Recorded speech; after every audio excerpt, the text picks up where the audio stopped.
വെറുതെ ഇരിക്കുകയാണല്ലേ. ബാ നമുക്ക് പെട്ടെന്ന് കഴിഞ്ഞ വർഷത്തെ ഒരു നീറ്റിന്റെ ക്വസ്റ്റ്യൻ ചെയ്യാം. The temperature of A gas is -50°C. To what temperature the gas should be heated so that the RMS speed is increased by 3 times? നമുക്കറിയാം RMS സ്പീഡ് ടെമ്പറേച്ചർ തമ്മിലുള്ള relationship Vrms is equal to √3RT/m ആണ്. അഥവാ V proportional to √T ആണ്. എനിക്ക് അതിൽ നിന്ന് എന്ത് എഴുതാം? V1/V2 is equal to √T1/T2. രണ്ടാമത്തെ വെലോസിറ്റി ആദ്യത്തേനേക്കാളും 3 ടൈംസ് ഇൻക്രീസ് ചെയ്തു എന്ന് വെച്ച് കഴിഞ്ഞാൽ ഇപ്പൊ 4 ഇരട്ടിയാ.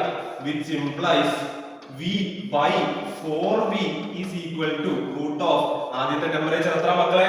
-50°C.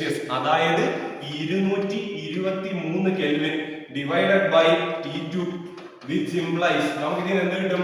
വിയും വിയും വെട്ടിപ്പോയി കഴിഞ്ഞാൽ T2 is equal to 223 into 16 എന്ന് കിട്ടും. which is equal to എത്ര കെൽവിനാ?